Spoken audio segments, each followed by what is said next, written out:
wonderful people joining us from around the world. Welcome to third week of DevSecOps internship program. Right.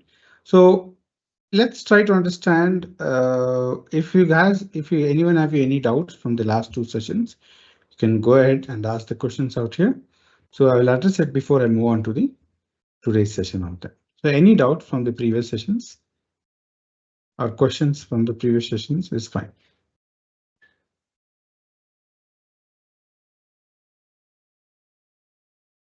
Okay.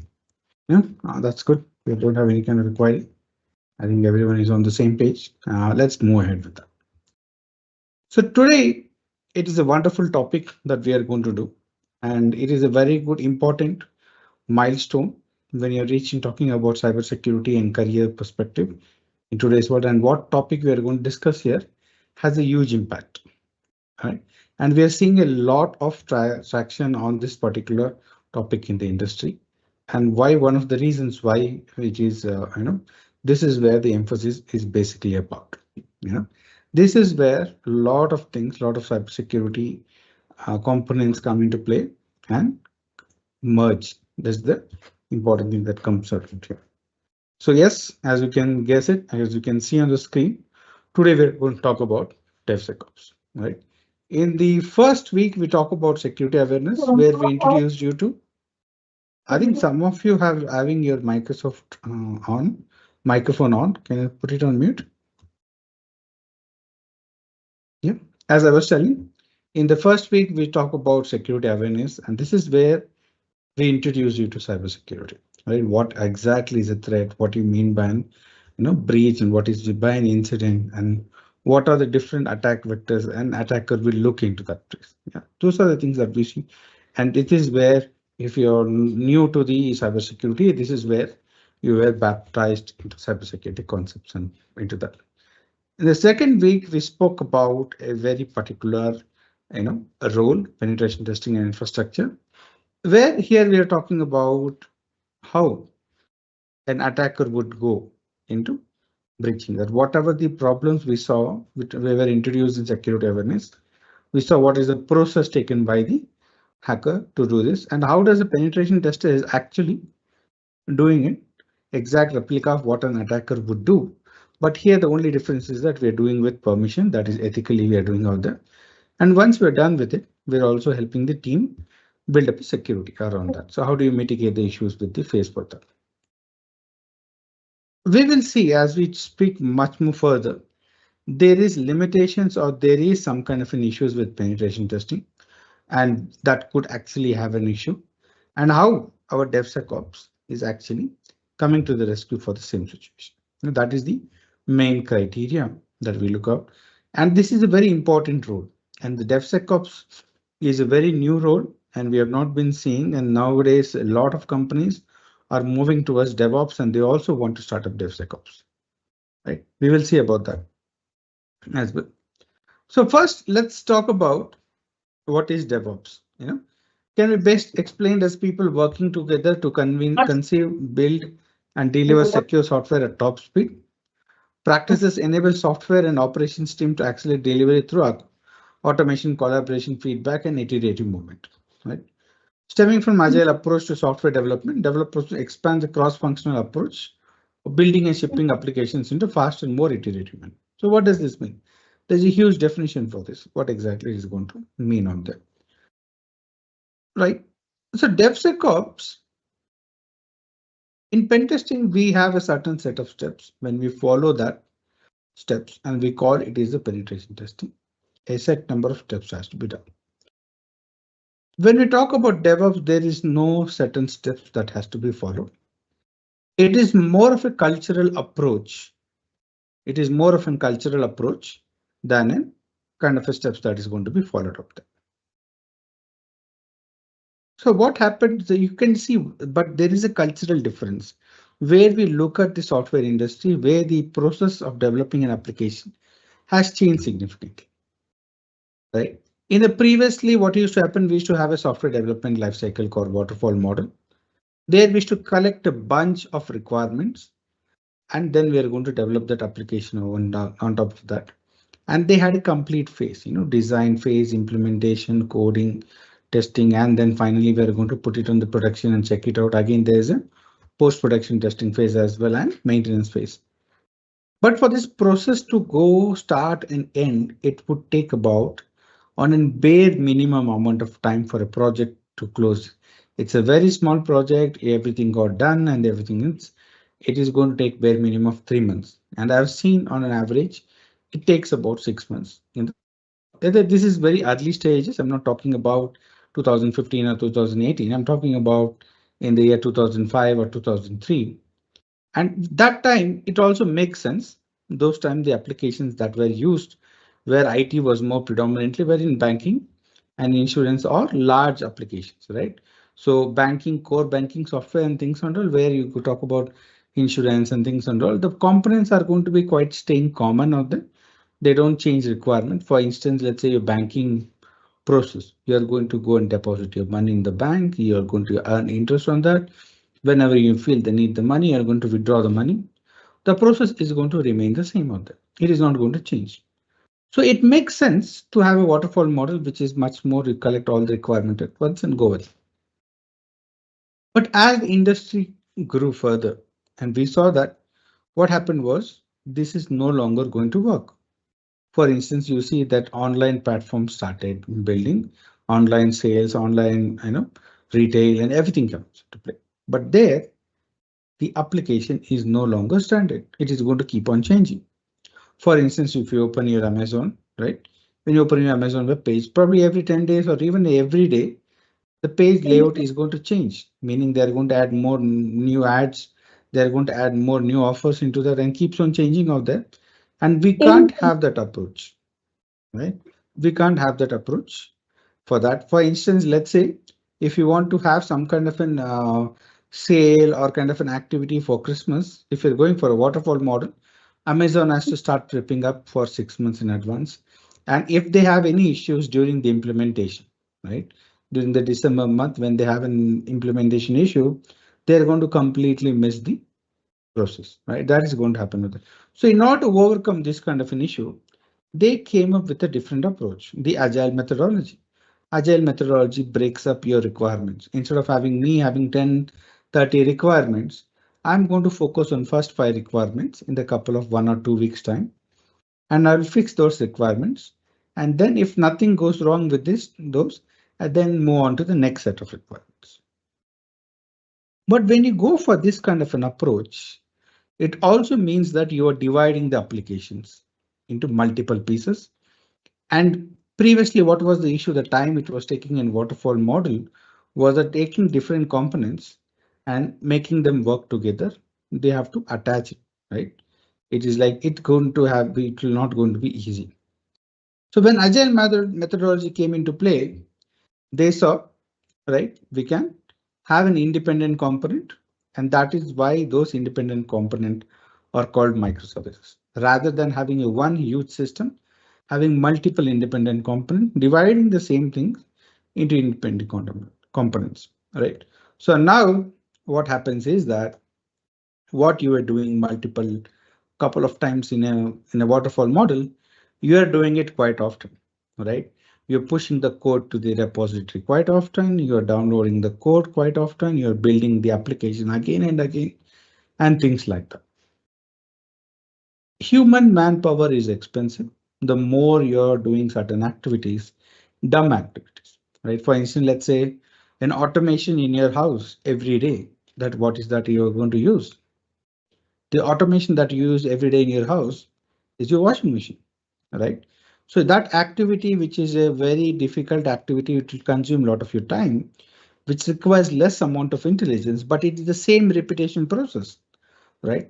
That is what automation is about, giving that repetitive process a less intelligent set of activities to be machined, and washing machine does it for you. Similarly, the CI/CD pipeline was developed for this approach. Okay, so now CI/CD pipeline comes into play and DevOps and everyone comes into play, and a lot of things activities are happening. The repetitive process can be automated. And there comes the DevOps, right? It is not mandatory that CI/CD is important, but again, dividing a large application into microservices, that is comes under DevOps, where the developer is also doing a testing process and things like that, right? That is what basically DevOps is that. And how can you get the product to the market at a faster rate? That is what are the things that can be done. So that's going to be process for DevOps, right? I think some of you is having your microphone on. Can you please check and switch it off? Right.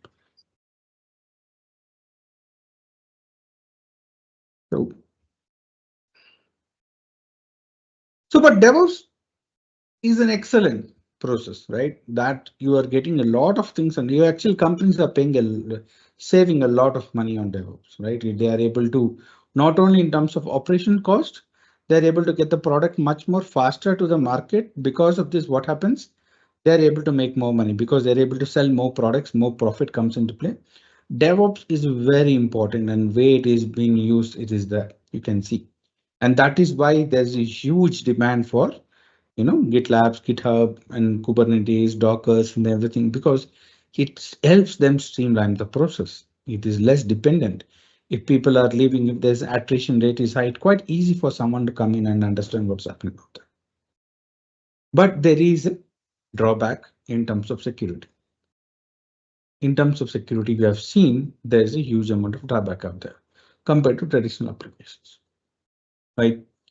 So always, security is always a compromise. You can never give that full-fledged security because you always have to decide what is the ease of doing a certain activity and what is the secure way of doing certain activity, right?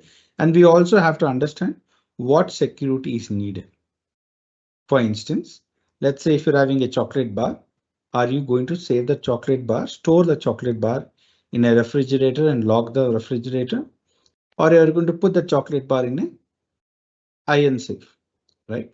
Probably on your refrigerator itself. The same thing goes on. What if you are having a jewelry or some cash out there, very high value cash? What you're going to do?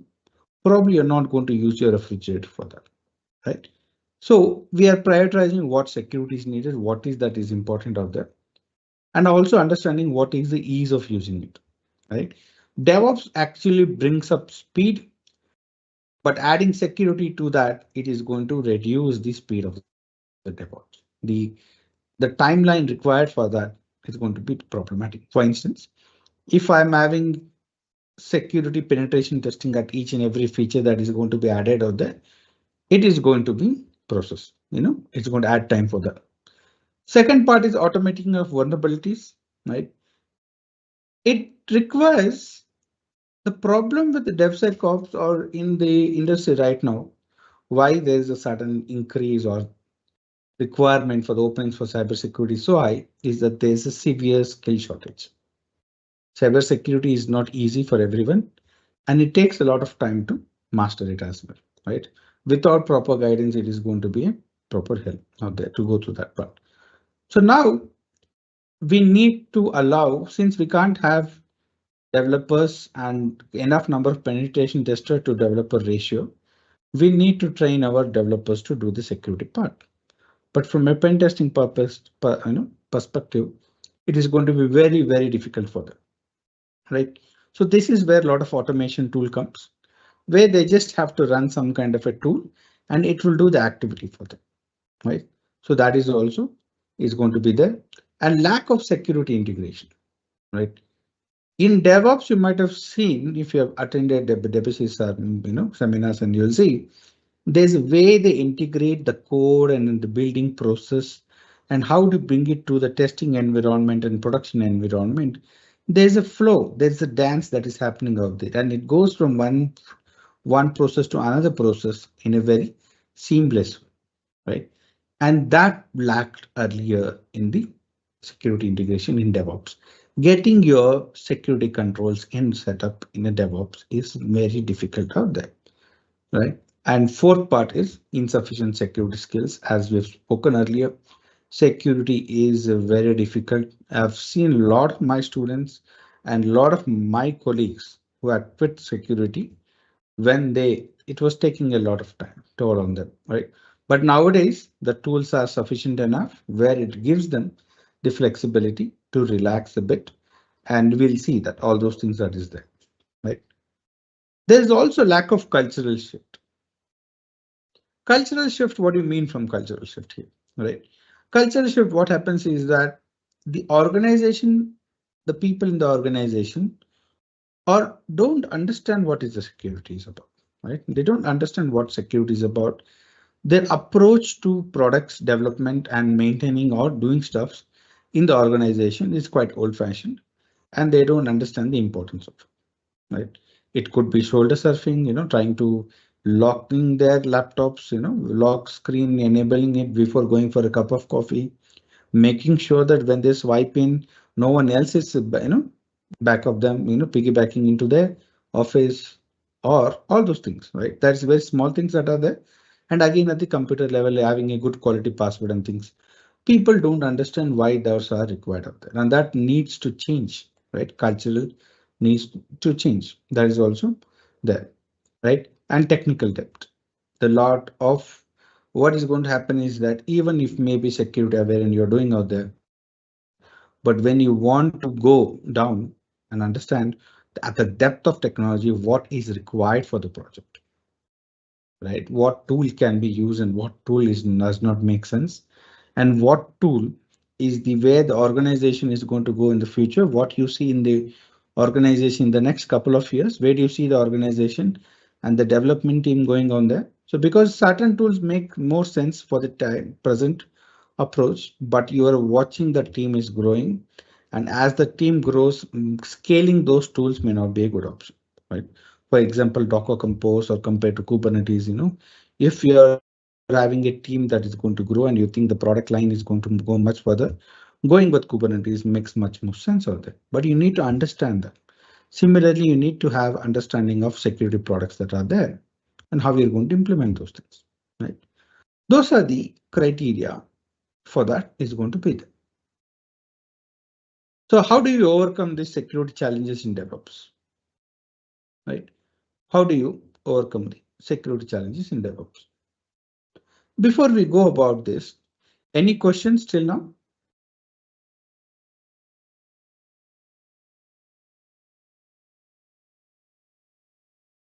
Anyone having any questions? Fine. So overcoming security challenges has multiple approach. One is shift left. Incorporate security from the earlier stages of development life cycle, thus reducing chances of late stage vulnerabilities, right? And security as a code implement security measures as part of the code itself, enabling automation, enforcement, and security policies, right? Look at the code level itself. What is happening out there? Is there any vulnerabilities in the code? It is an earlier stage that you are going to identify the vulnerabilities that is going to upload it, right? Continuous security, meaning just like your other components of DevOps, where you're doing continuously deploying and thing. For every deployment, I should be able to monitor the security. I should be able to test for security and things like that, right? And finally, the more important thing, training and awareness with the security skill set for the company organization, right? So let's dive deeper into shift left approach. Let's dive deeper into shift left approach.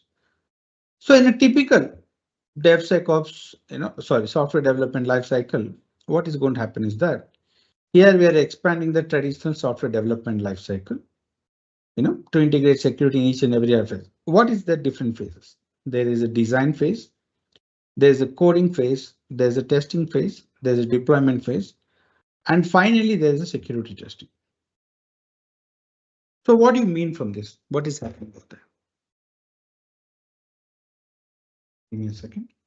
Let me connect. Okay.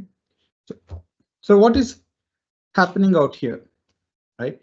So here we see the process is the security testing on the right side corner, right? After deployment, there is security testing out there. And this is where your penetration testing is happening out there, right? Most of the time, which I'm predominantly more involved in penetration testing. I do work with a couple of projects on DevSecOps, but predominantly I'm working on penetration testing. And as you might have seen, I've tested more than 300 plus applications out there. What is the problem with this approach? Right. What is the problem with this approach? It is that you have to think. The problem with this approach is the testing is coming at a later stage. There have been many cases, right? In one of the cases, what happened was there was a particular application which is very important, right? Where they need to launch that application in next couple of days, and they told we have done development and everything is set. We have done the functional testing and everything is that we're just needing the go ahead from the security team telling that there's no issue with that part, right? And this is a similar to an OTT platform, right? They're running some mini movies out there, short films, and which is a paid subscription. And they come to us for that security testing, and we find a lot of vulnerabilities into that, right? A lot of vulnerabilities are there, and we give them that this is the list, and they're shocked, right? They're a couple of days away from launching that website, telling that they've already set up with a lot of marketing and budget and ads and everything is there, and there's a huge budget waiting out there for that to do those activities. And we can tell them that you can't deploy this product because there's a lot of vulnerabilities out there. Because one example was that it was about $300 as an example. If it was $300 was required for an annual subscription, or we can bring it down to $3, right? That we were able to pen test and we were able to reduce the fees for that. And we were able to do a lot of things as well. There were some premium movies which could be seen for free, and multiple things were there. And now when it went back to the drawing board, they saw that it will take another 2 months for them to fix this. And the once because the application is quite large and they have to fix this vulnerability in each and every instances. And they thought at minimum, they're going to take another 30 days to fix it. You know, if they're working, really pushing and fixing all the bugs, and if we are supporting them, it is going to be there. That's a huge problem, you know, with pushing your product for a month. Think about the money that you're going to lose in terms of revenue, right? Now, there's not only you're losing in terms of revenue, the code is also going to be not optimized because they're doing it in a hurry now. It is not the way the application code is going to work. It is a patchwork. It is just like cooking and adding if you forget certain ingredients and you add it later, it will still not taste as good as it's supposed to be. Right? Same thing happens out here, right? If these people had accepted, if that reached out to a security team telling that this is the product we're going to come, can you tell us what are the problems that we could face in the future? Can you sit with us? Can you sit at the design phase and tell what is happening out here? What can be done? What can be done to make it much more secure? Right? Are we doing it in a proper way? Is the coding? What are the design cues that you're given out there? What are the mitigation testing? What are the things that you have been given? Have we implemented in the code? Is our code is actually working it's supposed to do? Right. Sorry, and that is what Karthik. Yes. Sorry to interrupt. There was a question from AK that how does a DevOps collaborate? How does a DevOps engineer collaborate with developers to secure their code? The collaboration part. Yes. So usually what happens is that, let's say, let me.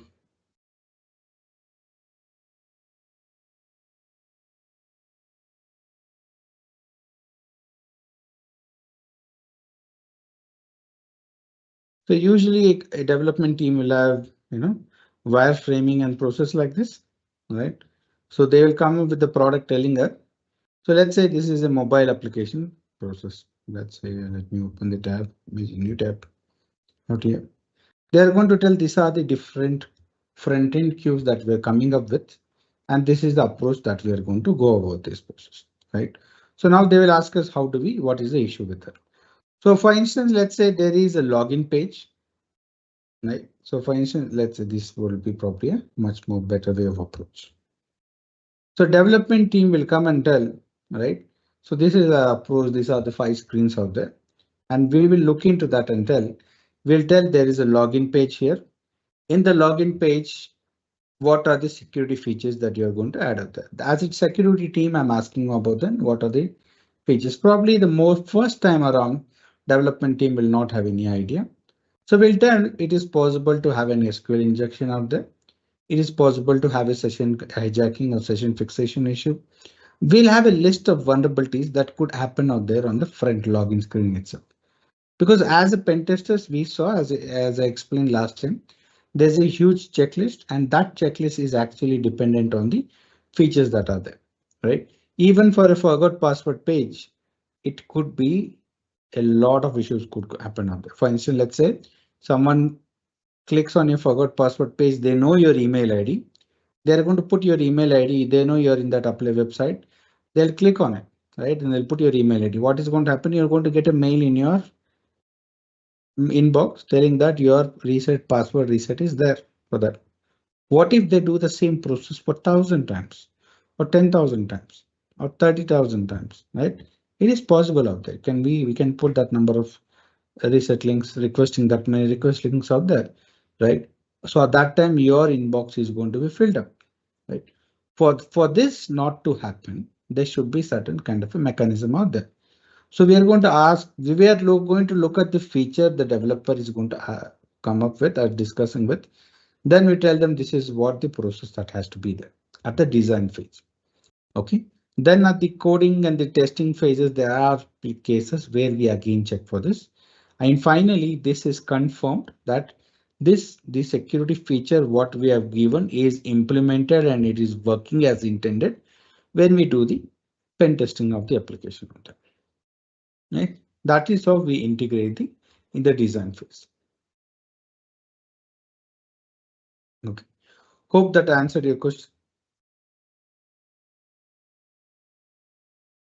As a DevSecOps engineer, you're going to interact a lot with the development team, and you're going to be involved in the each and every stages of the development. Pretty bit less on the coding part.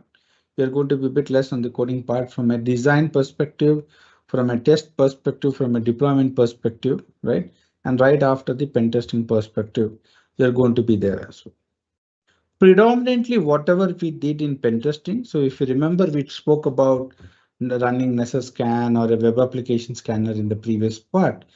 We are doing the same thing, but instead of doing after deployment, we are bringing those to an earlier stage. Before deployment, we are doing out there, and we're trying to automate that process. Every time taking that link and putting it into a software tool and then running the scan will take your time because you're sitting idle for the entire process. But what if I can do an automation with that? It's going to save a lot of time, and that's what basically that's going to be there. Right. So that is the right. So it's emphasized on collaboration, right? It is more integrating security principle practices tools into DevOps. We are implementing security on each and every phase, right? So we are going to either on the planning phase, the coding phase, testing and everything, even at the monitoring phase, right? Let's say if someone is having a lot of requests coming into play, if I told forgot password page, I can send 20,000 requests in a very short span of time. If the monitoring is not done, it is not going to be possible to prevent such kind of an attacks, right? Monitoring is also part of it, logging is also part of it, and that is all. So now the tools are a bit more mature, and we are able to much more streamline the process into this, right? Jenkins plays a very important role, as we see in our main course. In the paid course, we are going to use all the tools to do it manually, and we'll understand how to do those tools manually. And finally, we take that manual tools and put it into a DevOps CI/CD pipeline under Jenkins process, right? So in cybersecurity, it's a bit more Jenkins is a bit more comfortable because it comes with a lot of add-on tools which are already present out there, right? I think GitLabs and other are also coming into play. I think very short span of time they're going to be able to provide much more seamless approach there as well, right? So GitHub also provides a lot of security. You will know how to integrate it at the code level. So for analyzing code analysis and all is coming a bit more easier at the core the base itself, right? Okay. Karthik again, sorry. Alex has again a question. Does logging include documentation? Login does not include documentation, right? Usually what happens is that login depends on the team that you're going to be there. Let's say if there is a SOC team available out there who is doing the process for you, so they will have a huge cabin in the computer in an you can tell it as a war room, right? You can call it as a war room where they will have a status update of every few seconds, right? Something as simple as plugging in USB into a company laptop will go give up an alert to the SOC team out there, and something more sophisticated as an rate limiting attack. Just I spoke about that. That is also going to process come up with it, and it is going to give them the immediate update. But all of this is happening. What is happening is either you're doing using a SOC team or you're doing, let's say, once in 15 days or 30 days because you're running a small company and things and all.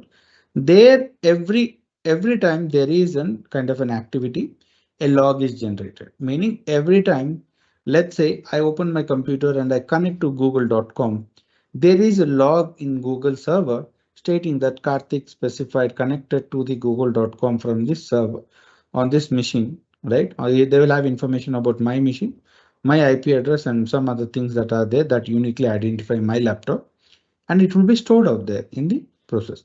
So now when your log analytics basically means here is that if you have done about 10,000 requests very short span of time, now they can know that 10,000 requests are coming from one particular device. Why is that? That is the suspicious behavior of that. Documentation here probably is very less because you usually don't have time for the documentation, right? You have to be proactive. You see there's an alert out there, you have to do a lot of mitigation activities immediately. Uh, it will have some amount of documentation, but most of the time it is very less. It is not as intensive as penetration testing, because in pen testing, what happens is if you find vulnerabilities also you have to document. If you don't find vulnerability also, it is much more bigger issue, right? You have to give a detailed description about what are the things that you tried and why, and it did not succeed, and you have to justify why you have not found any vulnerabilities out there. Right? That's the thing about that. Yeah. So in terms of documentation, only PT is more document intensive. The other it's not going to be less, right? And tools like Splunk or Prometheus, I think they will have some kind of a report generation tool that can be used by you to create the report and send it across to the teams as well. Not going to be an issue with that part, right? So what are the benefits of DevSecOps? Proactive security by integrating security from the potential identifier address and earlier. So meaning you are securing the application at much earlier rate, right? It is the impact, even if there is an attack, when you are addressing security at an earlier stage, even if there is an attack, the impact is going to be very less, right? For instance, let's say you're standing right below a coconut tree or anything, something falls off. Instead of falling on your head, it will probably fall on your hand or your leg or something like that, where the impact is going to be less. You still are attacked, but the impact is going to be less, right? Cost effective. Rectifying security issues later in development cycle can be expensive. Mitigate this cost. And this is very much true, right? For instance, let's assume is someone I'm sitting with the developer and telling that, see, this is the login page and these are the security features that you have to add. And while his coding is going to add, that is going to be a couple of lines more is going to add out there. Probably it will take him another day extra to write that code out there. But if that is not rectified at the design phase, when it goes to post-production, what happens is that they have to come back to the drawing board. They have to redesign the application, rewrite the code, redo the testing completely. Not only from a PT perspective, they have to do the functional testing as well, and then redeploying. And this is going to add cost to that. Not only that, they can't bring certain features to the market yet because of the vulnerability. That is going to have a much more bigger impact. A lot of people, when they talk about security, they talk about from an operations cost perspective. From a trust perspective, that is going to have a huge impact, right? Think about it got identified in pen testing. the cost is going to be significantly high. That is totally fine. But if there's a vulnerability, it was not even identified at the pen testing and it got hacked. The company got hacked because of that vulnerability. Think about the money they're going to lose, right? First of all, they may be losing the data to the hackers.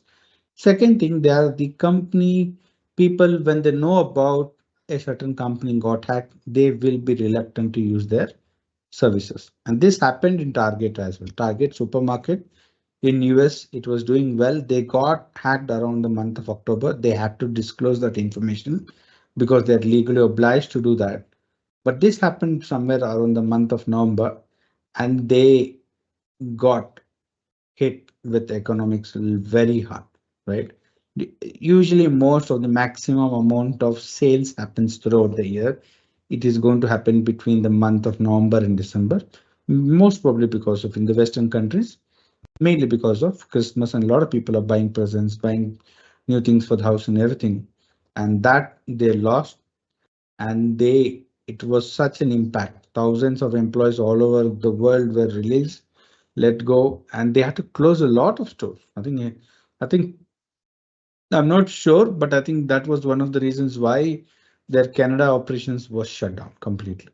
They told no, we can't do further with that. So cost plays a very important role. I think Equifax, they spent about $120 million just to inform the customers who got hacked, right? Just to inform the customers that your account is compromised. Please make certain changes. They have to inform that to the customers whenever they get hacked. That it's think about the actual running cost, what is going to be there. So those things is going to be there. Speed is also going to be improved because you're not going to the post deployment, then coming back and doing it, and you're able to add at the much same at an earlier stage also, right? So enhanced collaboration with development, operations, and security team leads to more resilient software solution. Yeah. So the collaboration is increased because of this. We are much more interacting with the approach, and it is much more easier. The first few cycles here is going to be a bit more difficult because there's a lot of learning. Because as a security person, I know what are the security features that comes into play, right? But when you go in there, it is not going to be the easy part because first of all, the developer has to understand what is that you're talking about, and they have to come up with the new strategies how to implement those things in the product life cycle, right? But when this cycle goes on a couple of times and things like that, if you for the first time they'll tell I don't have any kind of a security measure for login page. But when they do it for after a couple of probably for the second or the third product line, they will come and tell Karthik, these are the things I put up out there. Is there anything new, right? At that time, my work is also much more easier because I'm reviewing the components, the mediation techniques is enough or not. Is there anything new required out there, rather than completely redesigning out there, right? So it is going to add more weightage, but it takes a couple of cycles for it to complete. But the collaboration is going to be much better, right? And it is not, it is a lot of reasons why we are seeing a sudden push for cybersecurity is not that everyone is getting hacked, a lot of companies are getting hacked, so we better be careful. That is one of the reasons, but that is not the leading driving force behind that. I've seen, I think it is a really hard, sad state that a lot of companies will not go for security as their main priority. They're more into business and features adding to the business rather than focusing on security. The reason why there's sudden push in security is compliance is coming into play. For instance, any financial companies which are there, based on the government, whichever the country they are going to be there, they will have a minimum of every once in a quarter you're supposed to get your infrastructure structure tested, pen tested and checked out there.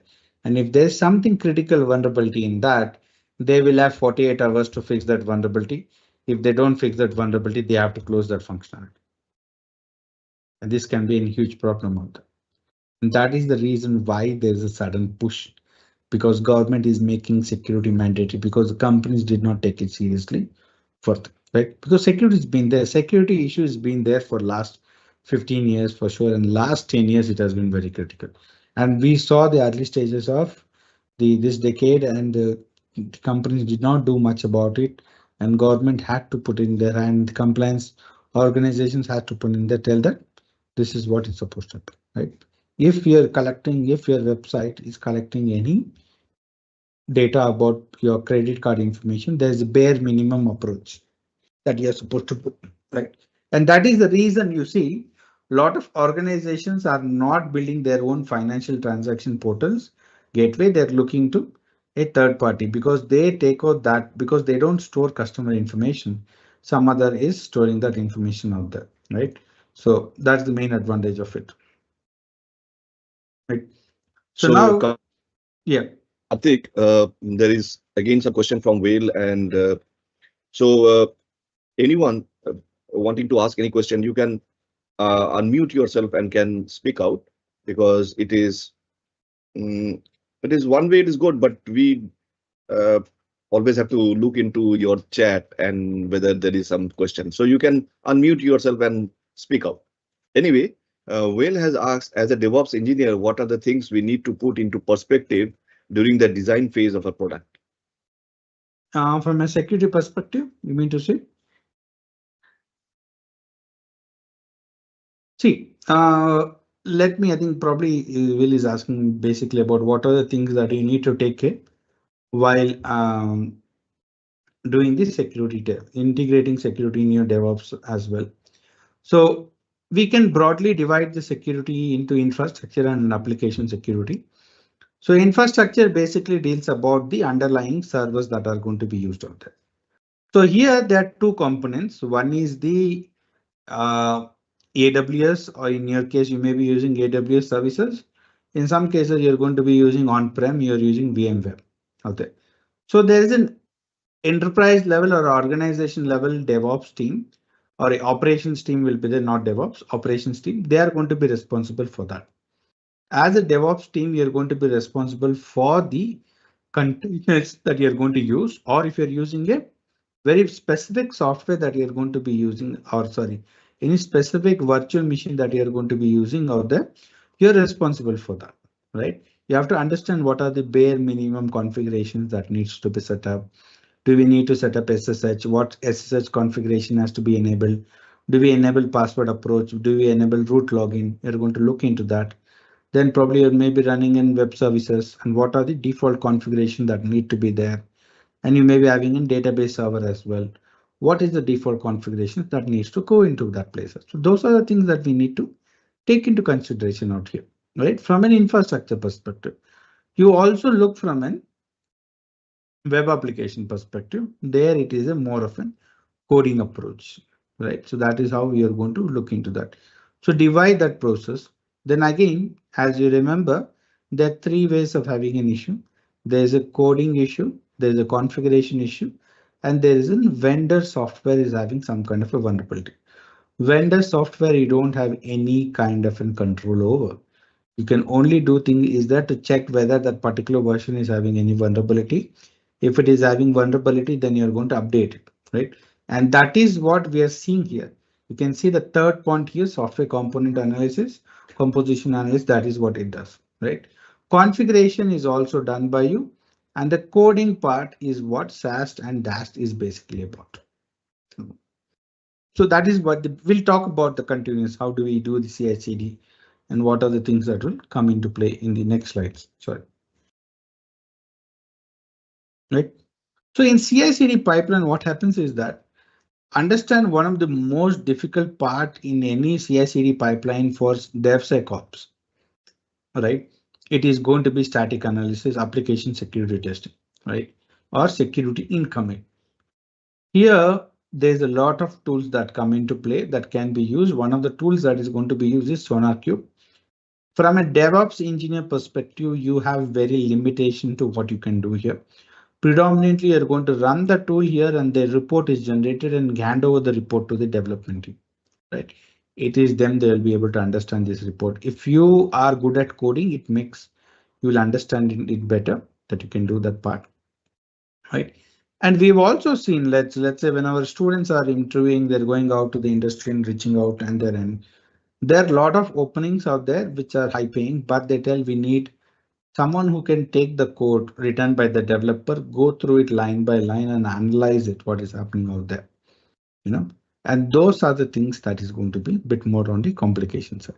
But most of the time, 90% of the time, you're going to run the tool on your CI/CD pipeline, and the Sonar Cube is going to run it, is going to generate a report, and then you're going to send it to the developer. And the other one that we are going to do is going to be dash tool out there, right?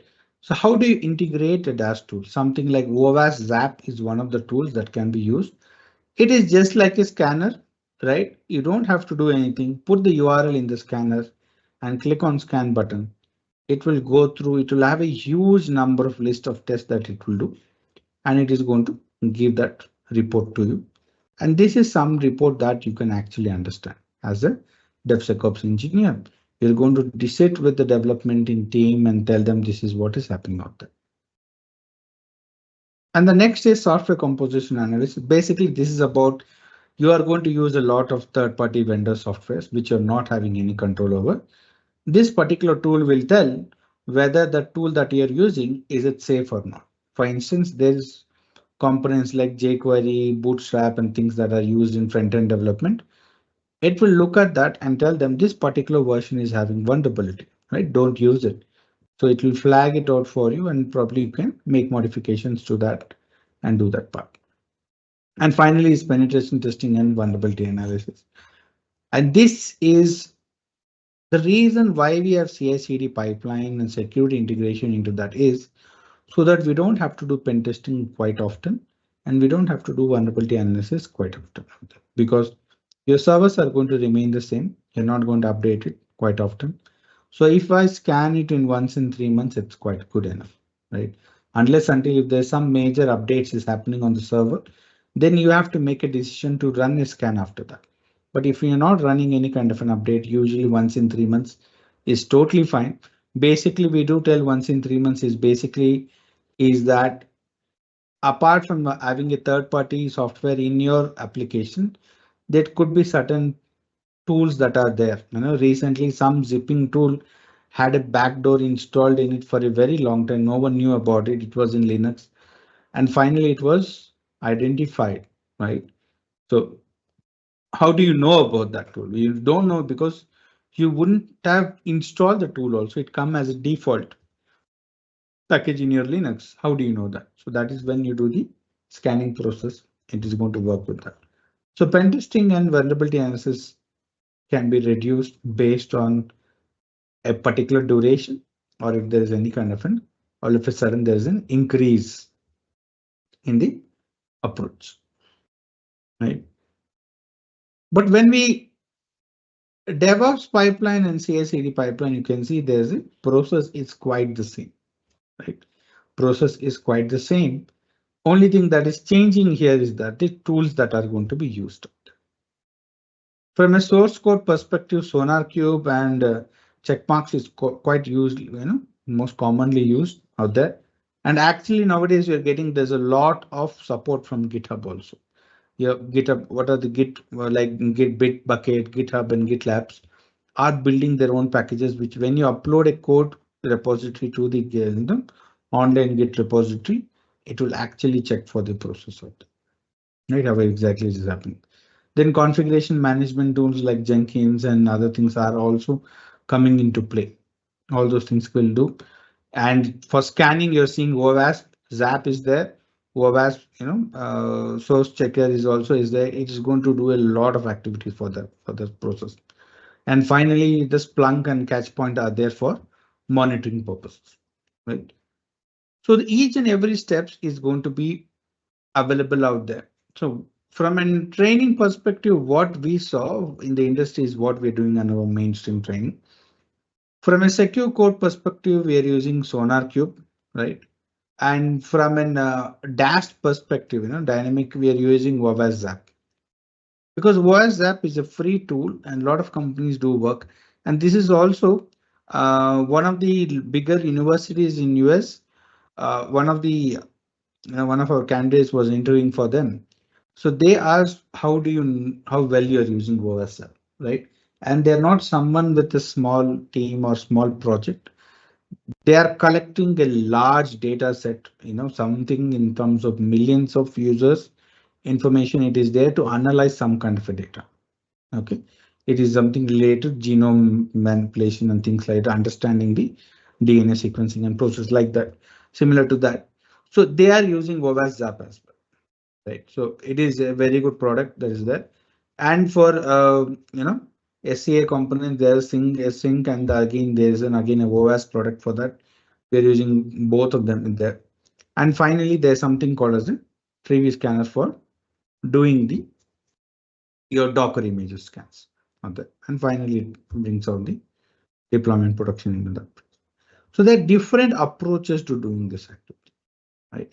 So it will always, from a security perspective, DevSecOps, the advantage here is that number of tools are very less out there. So there is not a huge learning curve compared to DevOps, because in DevOps, amount of tools that are there are huge, and most of the time you're going to be worried more about is which is right tool to go and which is the wrong tool, which is the one which is focus as of now.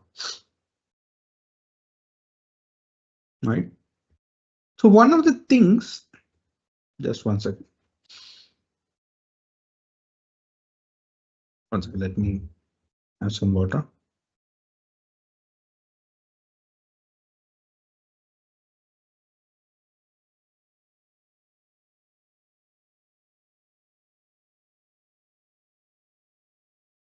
Sorry.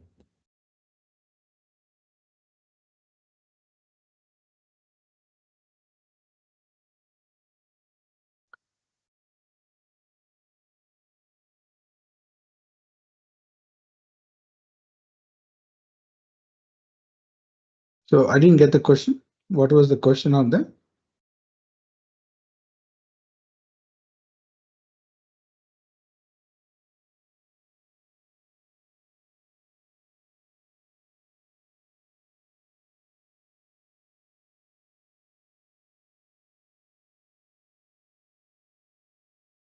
I think it's been answered. Yeah. No, there's no sound issue. I'm just having some kind of a sore throat, having some water. So threat modeling is that design phase process that we are looking at that, right? Threat modeling will require some kind of an understanding of how the product lifecycle goes on, and much more. It is going to be there is how do you about the vulnerabilities, you need to have a clearer picture of that, right? Predominantly, you will see a lot of, if you go to the industry, you will see a lot of pen testers are there, and you will not see most of them more than 5 years of experience in penetration testing. That is basically because as you grow further and further in penetration testing role, you either branch out to DevSecOps or you go into much more into managerial role where you are managing the pen testing team out there. And long term, you don't see that process. But it is a good thing to go into DevSecOps. That is what your approach is, because it is a natural progression, because you're seeing so many vulnerabilities that you're identifying out there. And you think you're doing the same thing again, you're finding the same things out there. You think, what can I do to reduce this? What can I do to reduce the vulnerabilities? Because your goal as a pen tester is to secure the application. You're breaking the application, that's what true. But your reason for breaking that application is very simple. Right? So when you go from a pen tester perspective, it is more into a Lego blocks perspective where you're able to assemble the application piece by piece. And at the same time, you can dismantle it and understand how the pieces come together. Understand for that process. And that is the main thing about that. So what is your approach, right? One of the things question you asked earlier is the same thing. What is my approach for threat modeling? For you to start up with that, you have to understand what is the bare minimum security that needs to be placed, meaning the priority. What is the security feature? How important is the security? Right? For instance, let's say you may be someone, maybe an organization who's collecting social security numbers, credit card information, and other financial related information of an user. And at the other end, you have your local gym who's collecting your address and phone number, right? And is collecting other information like your age and other physical features that you it's going to be there. So who is supposed to give more security, right? So what is the minimum security requirement? Does your local gym needs to provide a high security process? That is not required out there. Whereas when you're collecting social security number, much more other information which can be used to identify you and which can also be used to compromise your identity, at that time security needs to be more. So that is one thing we have to see. Second process that comes into play is likely identify the likely threats. What are the different ways an hacker can steal the data or compromise the data is what we have to do out there. So that is the list of things that is there. Then once you're done that, identify the likely threats, you do a threat assessment, right? Understand like this, a lot of times, since DevSecOps is a very new component, a new role that we are seeing out there, and there's a sudden increase. When you go for an interview, there's a lot of places they will ask you is that we don't have any DevSecOps, expertise at that level. And since you're coming from a DevSecOps role, can you help us build up the security in the company itself? Those are the things that will going to be there. And that is what you're going to do. You're going to identify the threats that are going to be there. Then you're going to do a threat analysis of the threat assessment. Where is the company standing out there? Do they have any kind of a security? A lot of time the companies will have some form of security, but they will not know that is what is cybersecurity is, right? They will have password policy, they'll have the access card policy out there, and they'll have a lot of things that is already in place, but they will not know that is what security is. They think something related to coding and the things that is also important, but they would have already have some kind of a base. But you need to do an assessment, understand where exactly the problem is. For instance, when you go take your car to a service, the mechanic is going to look at the car and he's going to start the engine and see is there any funny sound. Probably you'll take the car for a ride to see how the car rides and things and all. Then I will come up with a plan telling that this everything is working fine, but these five components were not working as intended. So after that, what is going to do? Then is going to do tell this is the mitigation. Either I have to change the part or I have to engine oil has to be applied or some kind of a thing. So many things are going to be there. So that is what threat mitigation is going to be there. Yeah. So then you're going to do those and repair the products and confirmation of threat mitigation, meaning then is going to start the car and take it for a round and see whether that problems is going to occur also. In similarly in threat modeling, how do you confirm the threat mitigation?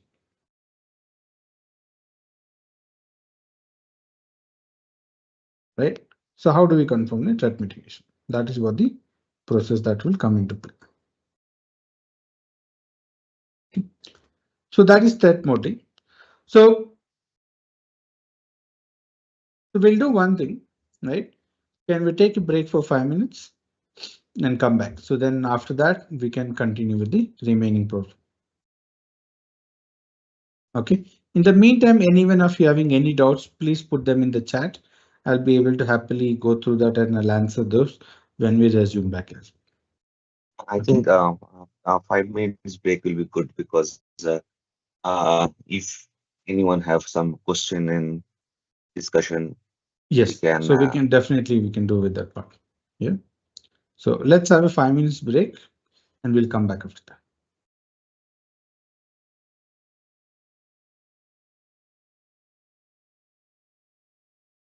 Hello everyone, this is Menon.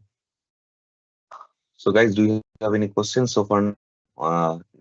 You are you finding this our workshop more interesting, or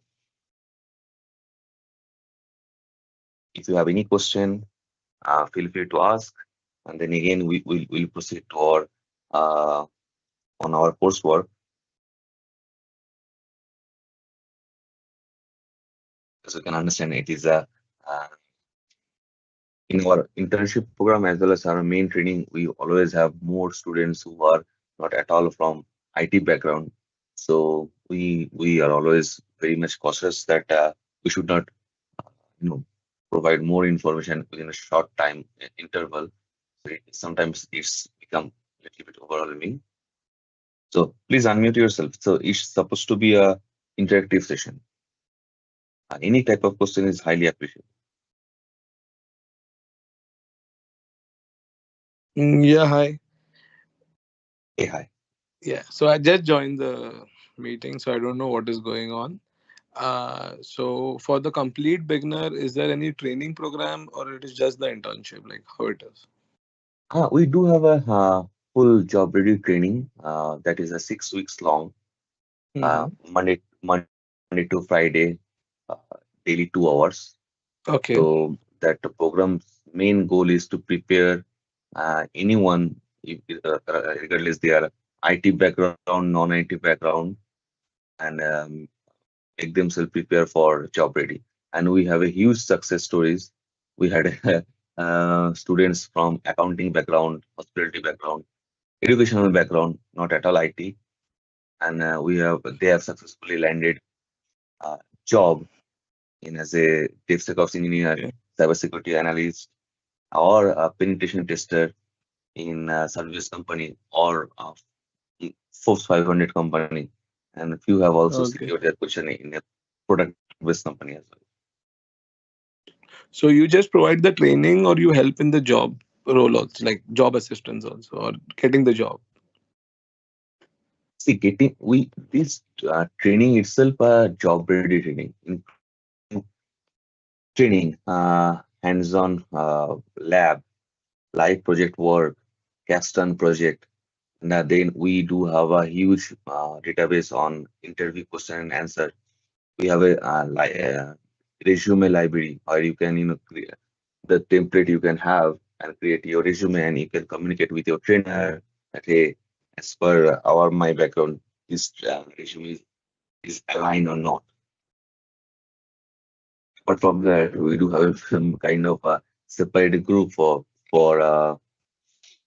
interview prep. So mostly all of our alumni students they join over there and they share their interview experience, and along with some of our coordinator and industry expert. So that is a close discussion session, and they can communicate that this type of question I have got, and this is the answer I have given. So do you think it is right or wrong? Should I take another approach? So yeah, more or less, US job market is not that much good, but still, those students are really, really proactive. They somehow secure their job within 2 months after the course. Okay.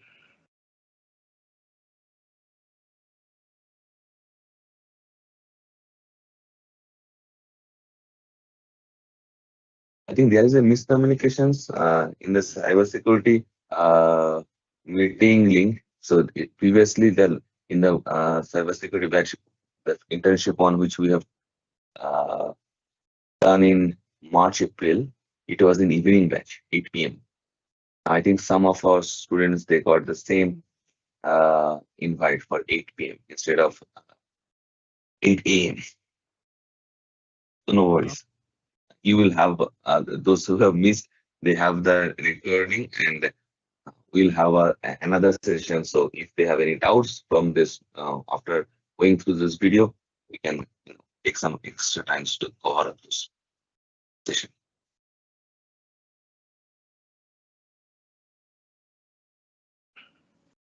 Karan, do you have any other question? Feel free to ask. Nothing for now. If I get anything, I'll ask because I just got the link because I also expected it was in evening and I just got a message that the Ah, meeting. Yeah, so I just joined it. So let's see how the session goes. If I have anything, I'll surely ask you. sure. And we already had two session. I think DevSecOps introductions and another fundamental of DevSecOps in last 2 weekend. If Okay. you have a time, please. Those videos also available in the group, in our WhatsApp group. The video link. If Okay, you have a because time, please go through. I'm not. I think so. Yeah. I'm not added to a group. No, it's not added. There is a whenever you ping us, the first message you have received in the below there is a our group WhatsApp group Okay. link is there.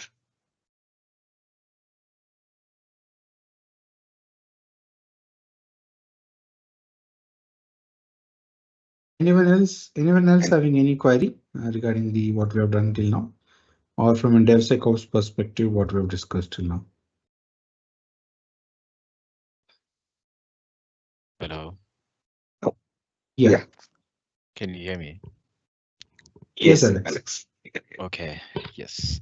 I was wondering because I remember you were talking about logging. So I became curious if logging is more of a wider range of using or a broader state of using Active Directory, because you do have to, with using Active Directory from an operations point of view, you do have to monitor the some of the authentication. Is that correct? So is logging sort of similar to Active Directory, but No. at a larger scale? Yeah, I think there's a bit of a confusion out there. It is yes and no, right? Okay. Logging is there's a two process we can take into play. Login we use when you log into the application, when you identify yourself to the application. For instance, when you enter username and password, that is taken as an authentication process. Okay. When we talk about there's a lack of logging functionality and things like that, we are not talking about how we are actually getting inside the application. Meaning I'm not talking about entering my username and password. I'm not doing that activity out there. Okay. For instance, I'll tell you exactly what I mean from that. For instance, I have a web application server running in this virtual machine. Okay, so for instance, I think it is not started. Karthik, you are not sharing. Okay, one Oh, second. yes. So before you continue, we continue our session. I have one more question I have received. Okay. That so please let me clarify. Our next interval time of 1 month, 1.5 months or two of You're breaking up, man. audible now? Yeah, it's breaking actually. Okay. Let me go inside. So we have an interval of 1.5 months or sometimes 2 months in between two of our job ready training. So our last job ready training, our main course is going to end this week. So luckily we can start our next job ready training, which is going to conduct in August 2nd August. Timing every day, Monday to Friday, 2 hours. US evening, US and Indian morning time. So those students, and it is a limited class. We can have not more than 8 new students in one batch. And if anyone is interested, we have already like 40 to 50%. It is, I think the link is live. Yesterday only it is become live. So those students are, wants to join. Feel free to reach us because before it 8 number of the thing is closed. You can understand we can have only 8 students. The reason is the whole class is hands-on, and if it is a more than certain number of students, we cannot maintain the integrity of the classes, right? So feel free to reach us, and with the registration link, if you cannot find in the group chat, and please complete the registration as soon as you can.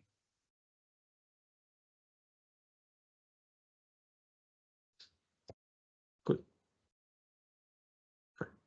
So let me come back to explain what is log exactly is basically. Let's say I'm running this simple web page, right? There's nothing, this is a test page and things like that. So what is going to happen is that whenever I'm opening this page, there is actually something called as a file that is going to contain information telling that it is telling that this particular page got accessed by this particular IP address, and he was using a Mozilla Firefox for accessing for that, right? Any activity that is going to be done by you, probably even when you're doing an SSH access to a remote machine, that machine is going to tell this particular user logged into my system at this particular time. So collecting information about activities in a file is basically, it is called as a logging out there. Okay.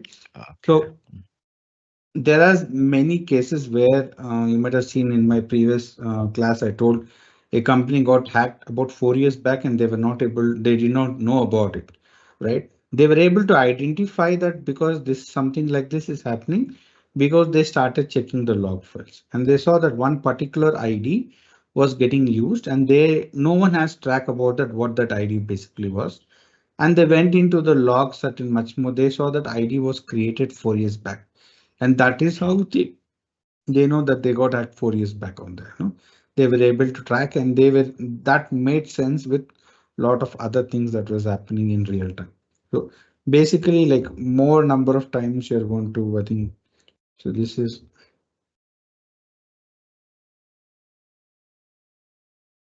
here. The more number of time I'm refreshing the page out here, it is just having that information now telling that this particular page is getting access quite often, right? And a lot of other things. So basically logging means it is nothing to do with Active Directory. It's about collecting information about the actions of the user, right? And in the organization, it is not mandatory that Active Directory is going to be used all the time. Because what is going to happen is that from a DevSecOps engineer perspective, certain organization will not use AD for authentication. At the application level, what they will do is that they might use a session token or they might use an OAuth application or JWT token for analyzing it. For instance, let's say, do you think you have an AD setup out there for your Amazon account? No, right? They'll have their own authentication mechanism out there. So it will always come down to what authentication mechanism that is being used and how do you verify that process. So in case, right, in case you're using an AD with your application, it may be internal application for employees only, and only those times you're going to use an AD out there. At that time, when you're doing policy management, it is not the development team's responsibility or the DevOps team responsibility for the password management or the anything related to the authentication process out there, right? There are certain things is required, but the team which is managing the AD will be responsible for doing a lot of other things, right? So how do you recover a password? What is the password length and things and all? So that are the things also we have to do analysis at the start of it. Who is responsible for what security measure that is present out there? Okay. So a lot of times what happens is that they would not prefer a single sign-on because it is going to increase the cost of the budget of the project out there. So certain projects will be used internally and they're using for some kind of a status update or things. Or let's say there was one very big banking company. They have a status, like they have many call centers all over the world for helping their customers.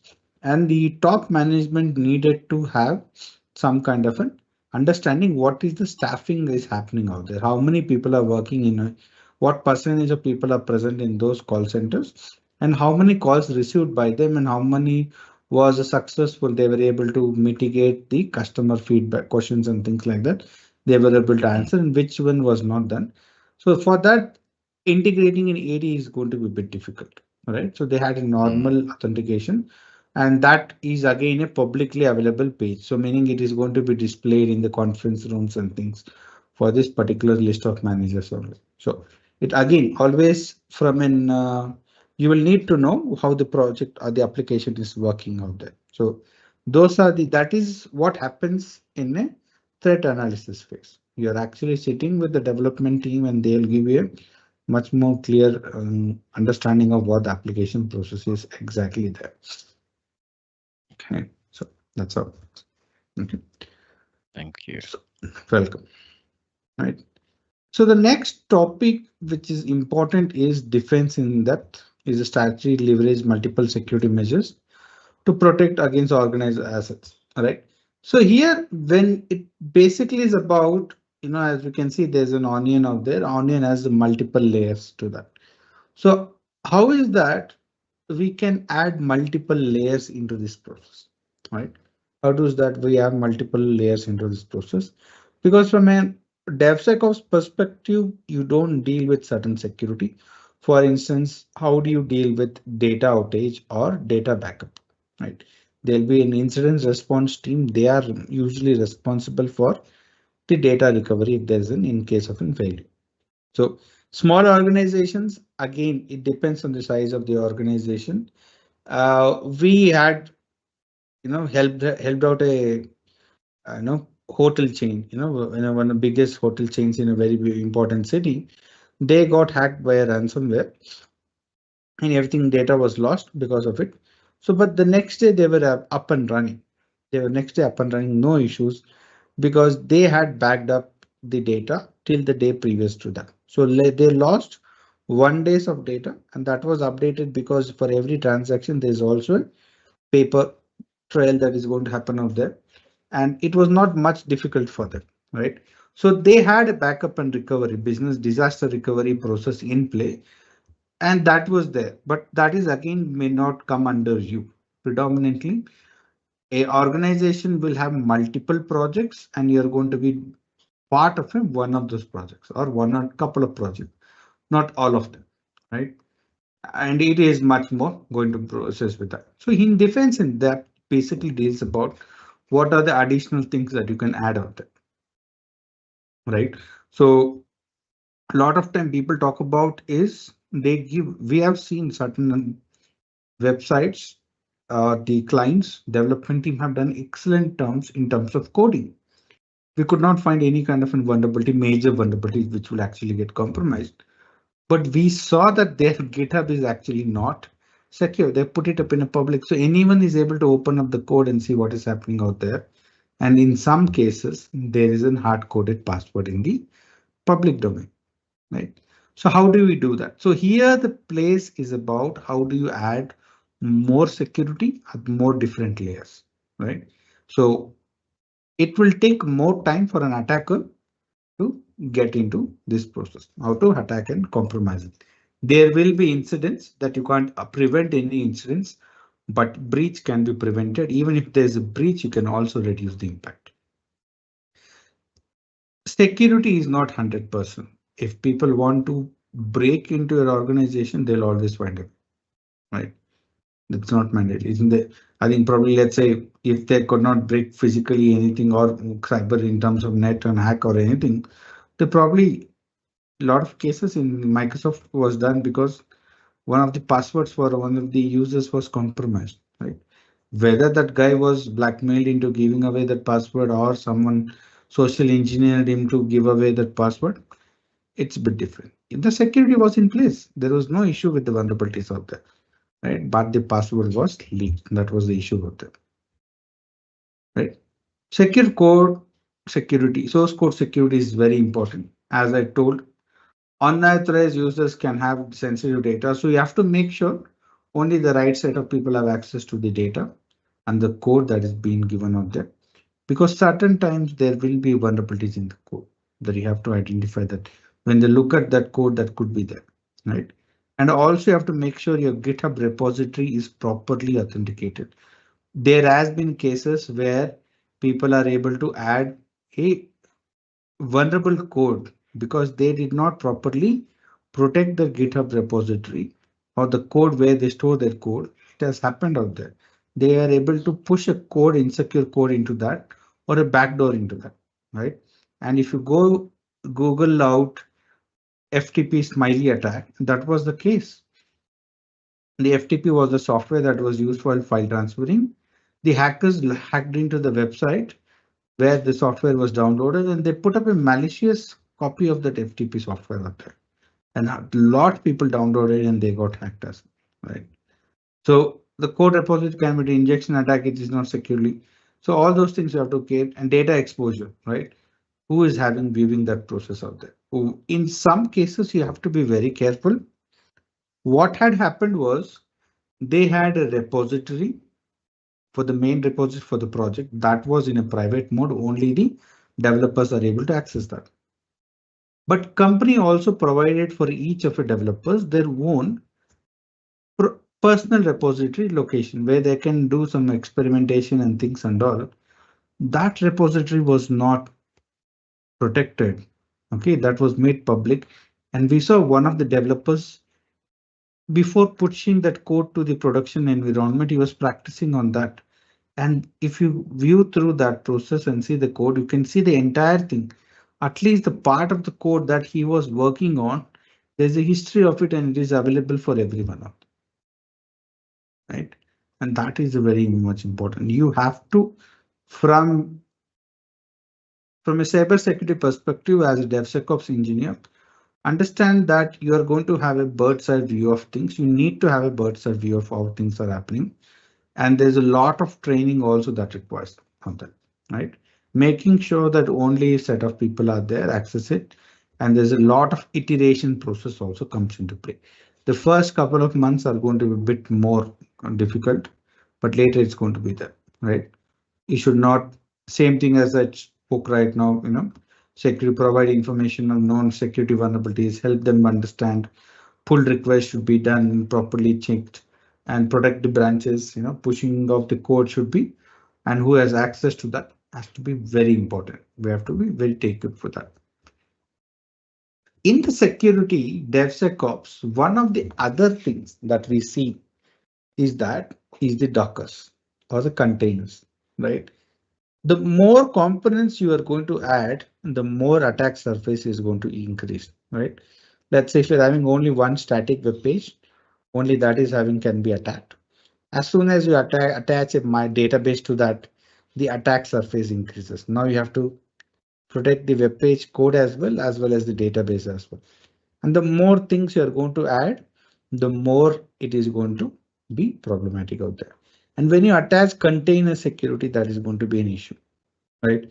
When you're creating Dockers or anything, is there any security consideration when you're doing that? How do you know that your Docker container is secure? How do you know the components that you have installed in your Docker container is secure or not? Right? So that also needs to be there. This has been the case, right? A lot of time when, let's say, you're using an Ubuntu container and you have not updated that Ubuntu container. You're using someone, let's say, an Ubuntu 18.04 version, which is no longer supported by the organization officially. And it is not a good idea to use as well, right? And if the security updates is not been done on that as well. So how do you know is the container secure or not? So is while running is there probably any hijacking privilege escalation processes that is occurring out there, right? Anything that is happening on your infrastructure, it is also again is going to happen in your containers as well, right? And again, lack of isolation, the compared to VMs, right? Virtual machines, they will have their own operating systems. They'll have their own RAM, they'll have their own process and own networking components. In Dockers, they're sharing the same operating system underlying, meaning the kernels is going to be shared among all the containers out there. So we have to be very careful. What is that? The process has to be followed out there as well. Is the containers having any issue, right?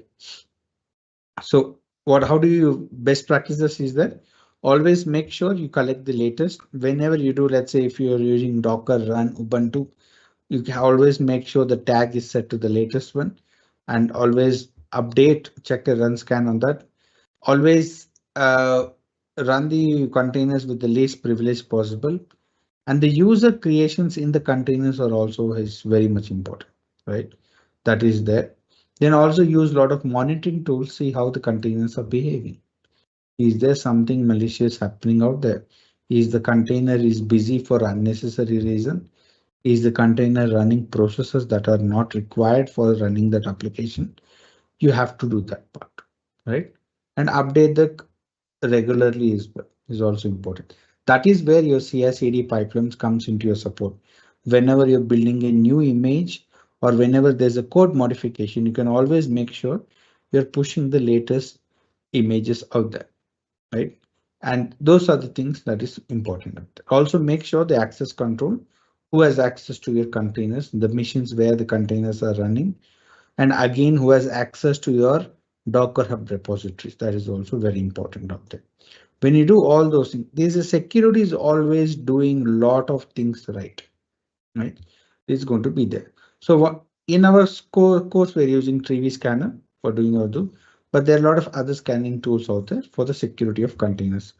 When you build the code, when you build the container, let's say you take the code, build a Docker image, then you push the code in that, and finally, when you push it to the Docker Hub, after that, this scanner is going to download that particular image of your Docker, which is the latest image, and it's going to run a scan on them. If there's any vulnerabilities, we will know about that immediately, and then we'll be able to mitigate that process out there. And we go back in this CI/CD pipeline and identify out there, rather than identifying the safe process. And the last, but not the least, is the cybersecurity awareness training empowerment programs. This is because since I've always told in the start itself, DevOps or DevSecOps, it is more than doing a certain number of steps. It is more of a cultural approach. It is a way you approach to development, way you approach the plan and things, and everything is going to be varying out here. So one of the main key reasons, without having a proper security awareness training, getting the people on board, making them understand the importance of security, this is not going to be successful, because at the end of the day, most of the cases when we see, it is not because there was a security code vulnerability that there was a breach in case. It is mainly because there's a human error. He clicked on something which he was not supposed to click. Right? That led to the breakup of the application. That led to the leakage of the information and everything. So this is happening because that person is not dumb or anything. It happens because there's a lack of knowledge. What is the set of things that need to be done by them? All those things has to be set up out there. And this is where, as a DevSecOps engineer, you're going to be involved in this activity. You're going to conduct regular security awareness training for the organization. And this is going to help them out with that process. Right? Now, that is the main thing. So this, as we could see, DevSecOps is very much similar to DevOps. There's not much modification or changes here. But thing that is happening here is that we are taking certain modules, adding to the already existing pipeline, or already adding certain activities to the already existing process in the DevOps part. And that will help us protect the application and do this process out there. Right? So that's the thing, that is what DevOps basically is about, and how do we use these tools is the main thing that is been covered in our main course, right? It is, DevOps from a market perspective, we are seeing a lot of improvement, right? There's a huge increase in market share. The more companies are providing services, and we as a service, right, from an organization perspective, for last almost about 8 to 9 years, we're more into penetration testing, and companies were asking more about pen testing services with them and ask them to test their application after whenever there is there. Now they're more interested in DevSecOps. They're also not only they're looking for someone to join their team, help them set up a DevSecOps, but they're reaching out to consultants as well to help them set up a DevSecOps. So they'll have a virtual environment. You're working as a consultant, but you're working with multiple teams in different projects in different companies, helping them with their DevSecOps journey out there. And we see there is a huge increase. And we saw in market share in DevSecOps in North America has increased about 35% in the year 2022 itself. And the packages is quite high as what we have seen. Pen testing is a very important role, but we are seeing security consultants, security analyst consultant roles are coming into play, and predominantly these are looking in as a DevSecOps roles as well, right? The problem with LinkedIn and job portals and things and all is that they don't tag the correct names for the security roles we have seen. A lot of times they will have security consultant or security analyst role, but when you open the job description there, you will see is actually DevSecOps roles that is out there. But we are seeing a similar salary for that process, right? Somewhere about 120, 130 as a bare minimum process that is going out there. And one more thing about DevSecOps role is that you work closely with your top management rather than working with, that you will have a much more better visibility on your work and it will help you grow in your organization as well because you are more interacting with the top management as well when the action goes on. Okay, so that is what basically is there from a market share perspective, right? So any questions, you let me know. We'll be glad to answer.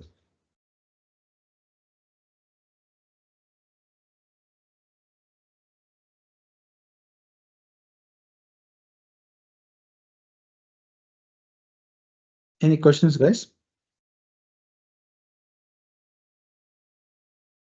Thank you, Karthik, for your this wonderful session, and it is really uh, wonderful.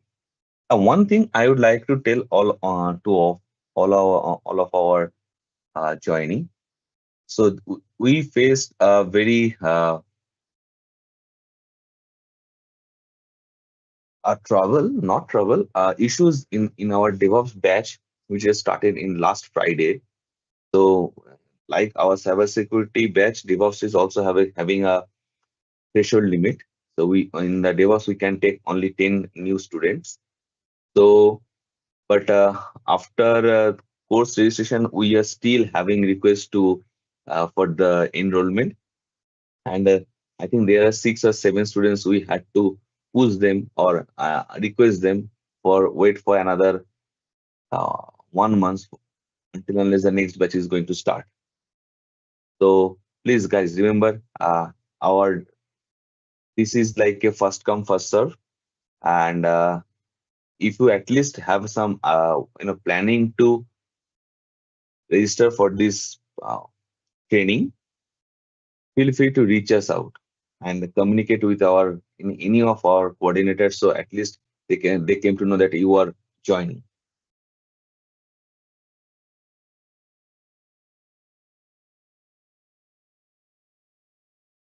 Yes, guys. So we are going to use the same link for our DevOps intern our workshop program, which is going to start after from now for next 2 hours. So those